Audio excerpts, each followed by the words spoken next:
स्वागत है आप सभी का करंट अफेयर खजाना में। तो आज है 12 अप्रैल। तो चलिए 12 अप्रैल के सारे करंट अफेयर देख लेते हैं। आपको इधर मिलेगा current affair plus trick to learn current affair. तो चलिए उससे पहले कोट देख लें, महान बातें देख लें एल्बर्ट आइंस्टाइन ने जो कही है।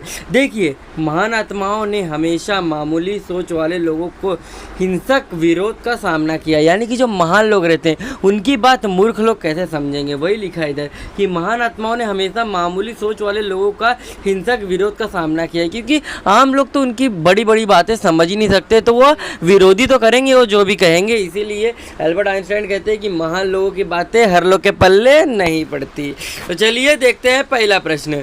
देखिए, आपको बताना है हाल ही में किसने पहला आर्टिफिशियल इंटेलिजेंस संचालित अनुसंधान पोर्टल लॉन्च किया है। तो मैं बता दूं कि सुप्रीम कोर्ट ने किया है। देखिए ट्रिक क्या है, AI लॉन्च बाय SC, यानी कि आर्टिफिशियल इंटेलिजेंस जो है वो किसने लॉन्च किया है? SC यानी कि क्या? Supreme court.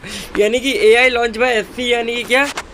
Artificial intelligence launch किसने किया है?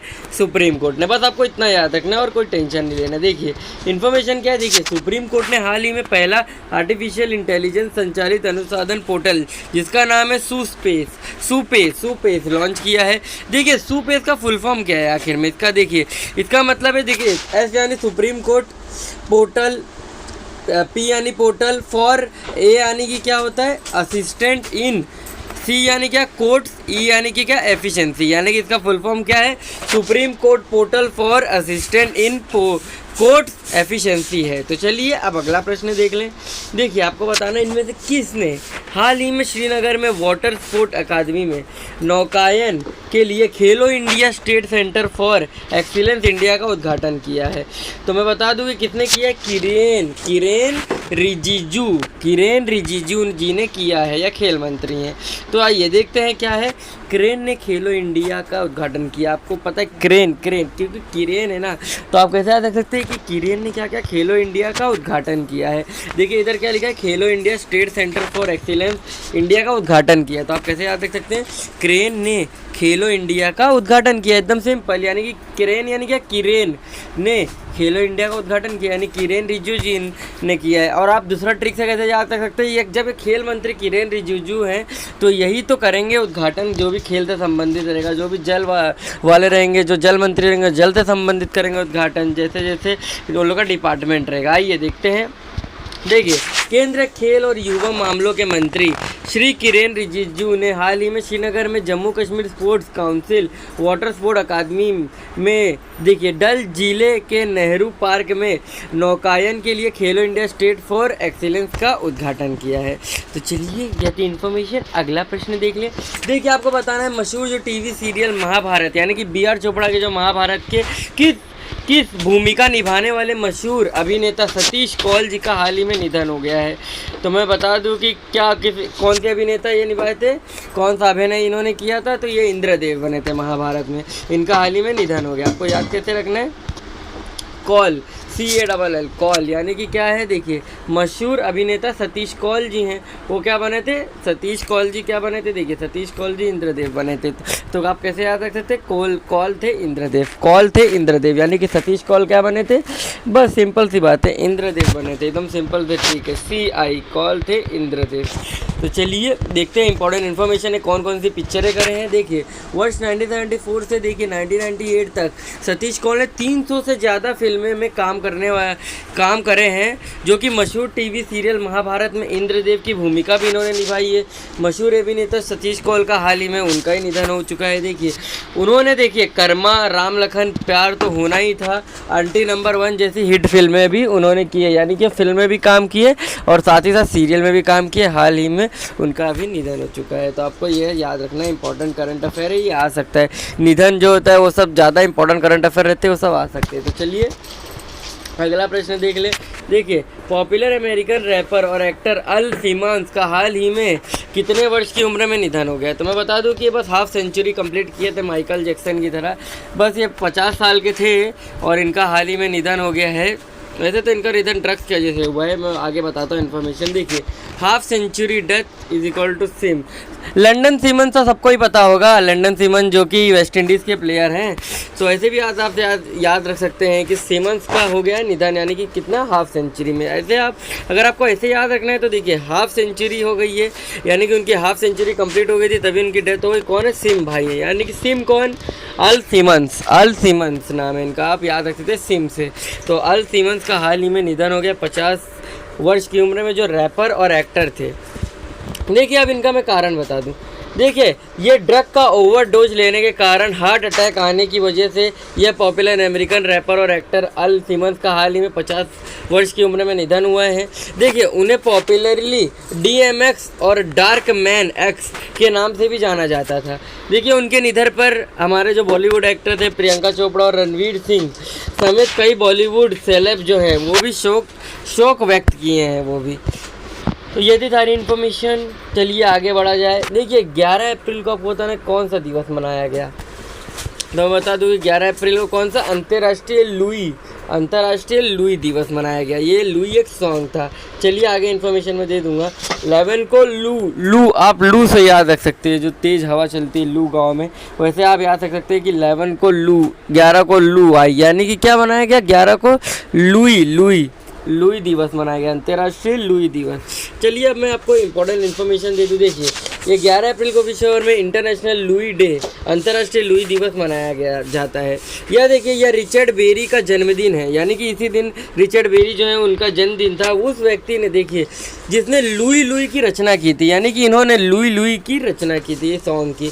लेकिन इसके अलावा लुई के इतिहास में कई अन्य महत्वपूर्ण मील के पत्थर 11 अप्रैल या उसके आसपास हुए हैं। तो चलिए अब अगला प्रश्न देख लेते हैं। यानी कि ये कहना चाह रहे हैं कि इसके अलावा लुई से और भी इतिहास हैं, लेकिन अभी हाँ उसका रहस्य अभी हमारे सामने खुला नहीं है। चलिए अब देख ले अगला प्रश्न।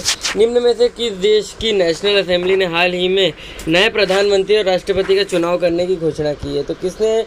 वियतनाम नेशनल असेंबली ने अभी हाल ही में नया प्रधानमंत्री भी और नया राष्ट्रपति, यानी कि PM प्रेसिडेंट दोनों का चुनाव करने की घोषणा की है। देखिए क्या है, हमने नया PM प्रेसिडेंट चाहिए इन WAIT वियतनाम में। कहाँ चाहिए नया PM प्रेसिडेंट? वियतनाम। वैसे तो वियतनाम है, वैसा आप याद रख सकते हैं वियतनाम में। तो चलिए अब देखते हैं इंपॉर्टेंट इन्फॉर्मेशन इससे क्या है। वियतनाम नेशनल असेंबली ने हाल ही में नए प्रधानमंत्री और राष्ट्रपति का चुनाव करने की घोषणा की है। देखिए, असेंबली ने फाम मिन चिन को वियतनाम का अगला प्रधानमंत्री चुनने का मतदान किया है। वह कम्युनिस्ट पार्टी के एक सदस्य हैं। अभी प्रेसिडेंट का चुनाव नहीं हुआ है, देखते प्रेसिडेंट कौन बनता है, उसकी भी अपडेट आपको मिल ही जाएगी जल्दी से। चलिए तब अगला प्रश्न देख लें। IPL 2021 में कौन सा खिलाड़ी 100 करोड़ रुपए कमाने वाला पहला विदेशी प्लेयर बन चुका है? तो मैं बता दूं कि AB डिविलियर्स पहले विदेशी प्लेयर बन चुके हैं जिन्होंने 100 करोड़ रुपए कमा लिए हैं। देखिए क्या है ट्रिक, 100 करोड़ के AB भाई, मतलब 100 करोड़ के AB आप याद रख सकते हैं कि यानी कि 100 करोड़ कौन कमाया? AB डिविलियर्स, यानी कि AB 100 करोड़ के AB आप याद रख सकते हैं। 100 करोड़ कौन कमाया? AB डिविलियर्स ने। देखिए IPL 2021 में साउथ अफ्रीका के cricketer AB de Villiers royal Challengers Bengaluru के लिए खेलने के साथ 100 करोड़ रुपए कमाने वाले पहले विदेशी बन चुके हैं। यह पहले विदेशी बने हैं, देसी भी बहुत है। देखिए IPL में अभी तक विराट, रोहित और AB डिविलियर्स 100 करोड़ रुपए कमा चुके हैं, यानी कि विराट कोहली और रोहित शर्मा वो सब क्या है, लेकिन वो इंडिया के हैं इसलिए वो विदेशी में नहीं आए। लेकिन ये कौन बन चुके हैं? ये पहले विदेशी बन चुके हैं, इसीलिए इनका नाम है कि मतलब पहले विदेशी 100 करोड़ रुपया कमाए। पहले विदेशी AB डिविलियर्स हैं जिन्होंने 100 करोड़ रुपया कमाया। चलिए अब देखते हैं अंतिम प्रश्न। हाल ही में किस देश ने पैलेस्टीनियन रेफ्यूजी के लिए 235 मिलियन अमेरिकी डॉलर का पैकेज वित्तीय सहायता देने की घोषणा की है? इसका आंसर तो अमेरिका ही हो सकता है, इसमें तो ट्रिक भी नहीं है। क्योंकि देखिए जो देश 235 मिलियन अमेरिकी डॉलर देगा, यानी कि अमेरिकी डॉलर दे रहा है तो अमेरिका ही मदद करेगा ना। कोई भी देश अगर हम लोग इंडियन रुपीज़ देते तो इंडिया मदद करता है। लिखा इधर 235 मिलियन अमेरिकी डॉलर के पैकेज की वित्तीय सहायता देने की घोषणा की है पैलेस्टाइन रेफ्यूजी को, यानी कि जब वो अमेरिकी डॉलर दे रहा है यानी कि वो अमेरिका ही होगा। और कौन सा देश हो सकता है जो अमेरिकी डॉलर देगा? सबका तो अपने अपने करेंसी अलग अलग कंट्री में रहती है, फिर भी एक अलग trick, Palestine help America in money. आप ऐसे आ सकते हैं कि पैलेस्टाइन का हेल्प कर रहा है अमेरिका पैसे में। वैसे तो ये ट्रिक ज़्यादा अच्छी नहीं है, अभी मैं सोच रहा हूँ कि ये ट्रिक को ओमिट ही कर दूँ।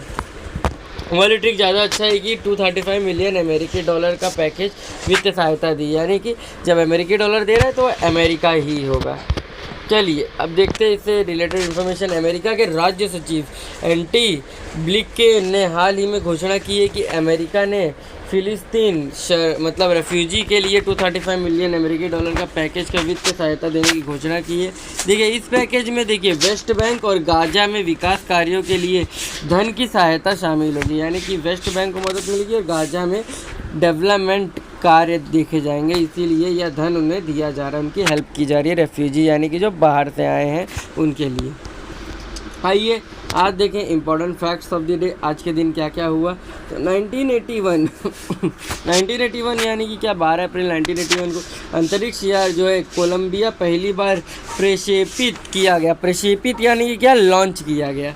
और देखिए 12 अप्रैल 2006 को क्या हुआ। देखिए साइप्रस के राष्ट्रपति जो तसोस पापादोलस 6 दिवसीय यात्रा पर भारत पहुंचे, यानी कि वो 6 दिन के लिए भारत आए हुए थे। कौन? साइप्रस के राष्ट्रपति तसोस पापादोलस। कैसा नाम है इनका, तसोस पापादोलस। चलिए तो हमारा चैनल आप सब्सक्राइब कर दीजिए। धीरे हमारी वीडियो ख़त्म होती है, शेयर कर दीजिए। तब तक के लिए चलिए बाय बाय।